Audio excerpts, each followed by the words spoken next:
Horizon Chance 1 vs. UX, and this is Tinderbox Europe, from Balkan troubles to World War I, Prelude to World War I, Part 2, by the channel of the Great War. We saw the Part 1 in the, I like this series so far, right? Prelude to World War I. Because in the World War I, basically, everybody just know the Archduke of Austria got shot and that just sparked the war. But nobody talks about what happened before World War I and how tensions were rising, right? There is no series I've ever come across that talks about that. Usually people start from, shooting of Archduke. So people have this misconception that it's just, shooting of Archduke basically caused all these things. I mean, it was a starting point, but people were already at each other's throat. There was already massive tension there. It was about to explode anyway, the way geopolitics were happening at the time. So nobody talks about that. So I like this series so far. This is unique. So yeah, it's going to be fun.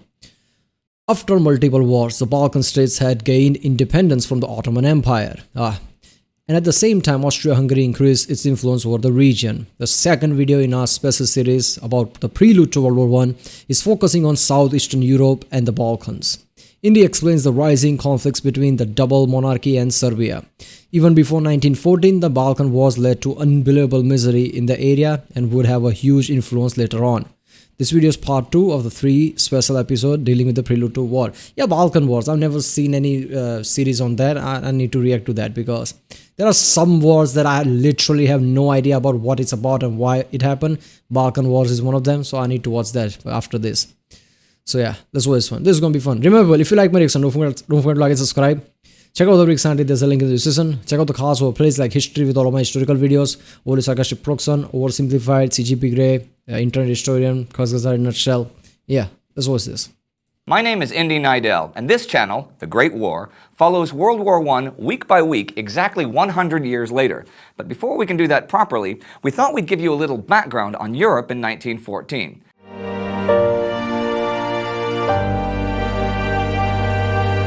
Okay, the immediate cause of World War I was the assassination of Archduke Franz Ferdinand, which we'll cover in a separate special episode. Today, I'm going to talk a little bit about the cultural hatred and nationalistic fever that led up to his assassination.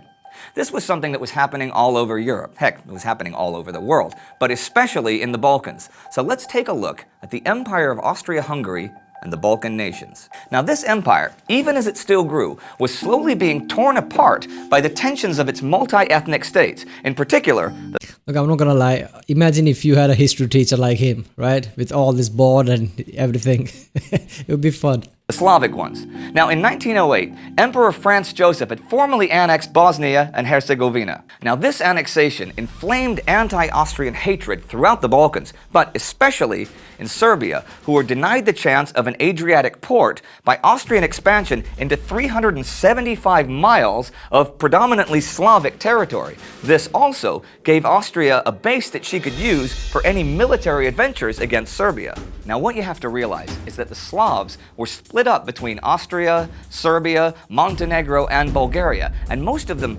dreamed of a pan-Slavic nation. These nations, though, except for Austria, had been not only part of the Ottoman Empire for centuries, but often violently oppressed parts of the Ottoman Empire, and only... That makes sense, right? I mean, all this, Serbia and all these nations were part of Ottoman Empire, and they were basically, suppressed probably, so they dreamed of an independent nation. And then Austria just rolls in thinking, oh, look at that, Ottoman Empire is weak, I'll just take this, because there was no real estate left, right? Everybody by this point acquired all the things they can. So Austria's like, oh, okay, we're rising in power, and yeah, Ottoman Empire is weak, it's an open buffet, so let's just take it. But at the same time, all this, all the native people basically thinking that I want an independent nation, right? So, at that point, that kind of reached the breaking point, like, okay, we were just about to, do something about Ottomans, and you take us now to worry about you. So I guess that's why the tensions were really high. Recently, were they finally able to determine their own fates? So seeing Austria suddenly gobble up new territory with a sizable Slavic population, well, not good. If you look at Serbia in the first decade of the 20th century, here's what you find. First and foremost, a young and proud nation. Serbia had only gained its independence from the Ottoman Empire in 1878, and it was intensely nationalistic. The rest of Europe looked at Serbia suspiciously, though, and its catchphrase, "Where dwells a Serb, there is Serbia." Well, you can see how that didn't sit well with a lot of people, and let's face it, the only way for Serbia to have united the southern Slav peoples would have been to bring down Austria-Hungary for good, which would have taken a war, which is kind of what happened. Yeah. Fewer than 5 million people lived in Serbia, though, so all intentions aside, that wasn't going to happen by itself. However, in the search for allies, Serbia alienated a lot of Europe by the brutal and often violent repression of its own minority peoples, especially Muslims. In much the same way, Serbs and other minorities were repressed by Austria-Hungary, so they didn't get a whole lot of sympathy. And also, endless Balkan violence was nothing new to people. Damn, that is new. This is like muddying the water somewhat, right? Because Serbians are, getting oppressed, but at the same time, they are also oppressing other minorities as well. So people are like, I don't know what I feel about that. You usually don't see that. It usually one way, like somebody is oppressing somebody, and that's the case. In fact, it was just one of those things that most Europeans were resigned to reading about in the papers from time to time. Another murder, another bombing in that far-off corner of Europe where such things just seem to happen. And yeah, like how we see Middle East now, right? We constantly see, even just recently, that the bombing and everything that happened. I mean, it's nowadays we have internet age, so we see more brutal side of it, so we actually feel it. But imagine around this time where there is no internet, right? Newspaper is everything. Of course, you're not going to think much about it. Like, oh, look at that, it's something happened. Okay, I'll go to my job or something. Regime change was often by murder. Actually, stereotypes aside, the last did happen in 1903. King Alexander and Queen Draga were murdered in their private apartments by a group of young army officers, and their bodies were mutilated. Now, one of the men responsible, Dragutin Dimitrovic, became a national hero when he was wounded by royal guards. He was also known simply as Opis, and had been a founding member and leader of the Black Hand, who organized the hit on the king and queen. Black Hand? The Black Hand. You just sort of know from the name that these guys aren't going to be devoted to, starting soup kitchens or maintaining city parks. Anyhow, by the beginning... Welcome to Black Hand. You're hungry, we'll feed you. No, that's not happening. Hey, it could be, fan group of, I guess, coal miners. Black Hand. No.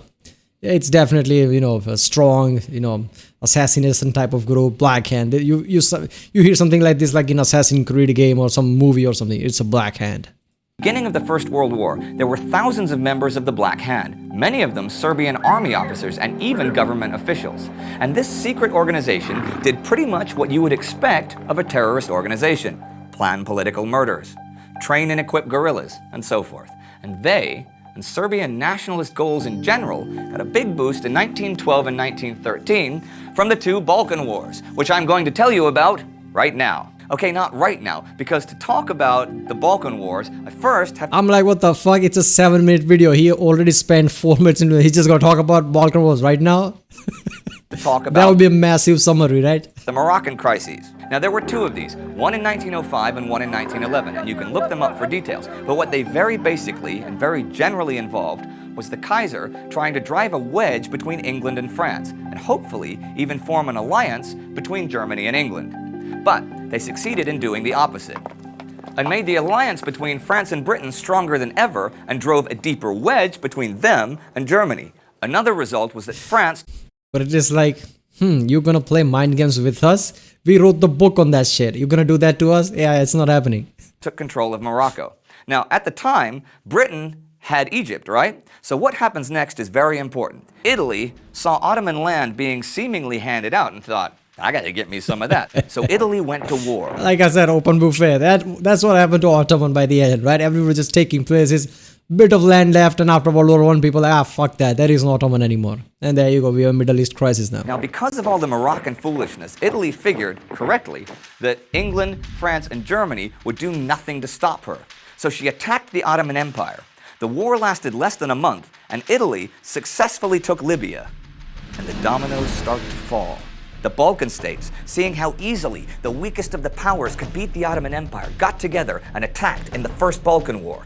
Serbia, Montenegro, Greece, and Bulgaria, with Russian influence, formed the Balkan League, and together succeeded in driving the Ottomans out of the Balkans entirely for the first time in 500 years. It was a big loss for the Ottomans. However, 1 month after the war, Bulgaria, unsatisfied with the way the conquered territories were split up, turned around and attacked Serbia and Greece. The side note here, Serbia... You know what, only thing I can think of is this, like, pack of wolves see some weak prey and just, gang up and basically kills it. and then fight with each other, like which part goes to who. That's what this feels like. Occupied Albania in the Second Balkan War and finally had a seaport of her own. But Austria issued an ultimatum to remove all Serbian forces from Albania within 8 days. Serbia complied. Okay, first of all, why are these two looking straight while every other three looking this side? That's everywhere. Is there a significance with that? Serbia complied. Now, as you may guess, this was all a complete mess, and here are some important results. Serbia pretty much doubled her territory in the Balkan Wars, even without Albania, and if you asked a Serb in early 1914, they'd probably say that wars seem to work out pretty well for them, but they pay a terrible price in the end. Yeah. Between 1912 and 1918, 1 out of every 6 Serbs, men, women, and children, would die violently. After the collapse of the Balkan League. Why do you have to put it like that? I understand that, during the genocide, also kids died violently as well, but I don't want to think about that. Just say, every 1 out of 6 died violently. Why do you have to put context like that? That's just fucked up. My mind just went there to imagine the scenario. It's just horrible. And Russia's clearly pro-Serbian position in the Second War, Russia was left with only Serbia as an ally in the entire area. And Russia really wouldn't have much choice but to unconditionally support Serbia in 1914. Both Austria-Hungary and Germany were worried by Serbia's growth in both size and stature. And since a lot of German-speaking people saw Serbia as a Russian satellite, well, Austria was ready and willing to put its foot down on Serbian growth and Slavic nationalism. At the same time, after losing a war to Japan in 1905 and being unable to prevent the Bosnian annexation in 1908, the Tsar in Russia was willing and ready to put his foot down to prevent any further loss of face for Russia. And that's where we were in June 1914. All of these sides playing off one against the other, and at the epicenter of it all, in the Balkans. Yeah, also Tsar of Russia kind of needed that, right, after the losing of the Japanese thing, because he was kind of, banking on that, but Japanese basically beat Russians at the time. I mean, that was a big loss, especially there was a massive tension in Russia. We saw the Russian Revolution video of Oversimplified. So basically we saw how the tensions was rising, right? So at the same time, they had to do this to regain, national, morale, I guess. Everybody needed a victory. So, yeah. An organization that used terrorism and political murder to try and achieve its goals. And then Franz Ferdinand went to Sarajevo. If you missed our Prelude to War special number 1, you can click here and watch it right now. You can also check out our other social media platforms like Facebook or Twitter in the info box below. So basically, kind of if you see Ottoman's demise, kind of fueled everything, right?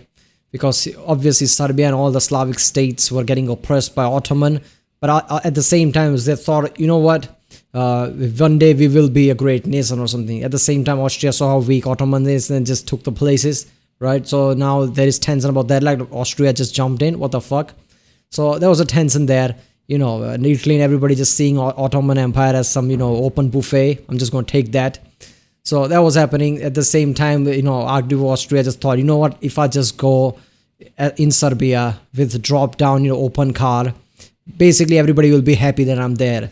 See, I'm the best guy ever, right? Seeing my face is enough for you to, cool down the tension. It's not like, the tension is bit more than that, right? It's the entire Austrian presence is the issue. My going there will not just solve it. But no, he didn't thought that. He's just like, I'm going to go there and everything will be fine. In the end, he died. It sparked the thing, and there you go, World War I. Damn, that was so fucked up. I need to react to some Balkan War videos, man. I don't know much details about that, but yeah. Alright, people, that was the Tinderbox Europe, from Balkan troubles to World War I, Prelude to World War I. I'm liking this series so far. This was second part. One part is still left. I'm going to react to all the Great War series because, these are some great videos, right? This guy explains stuff really great. So, yeah. If you like my reaction, don't forget to subscribe. Check out the Rick Sandy. There's a link in the description. Check out the cards or play. Check out the cards. And yeah, I'll see you next time.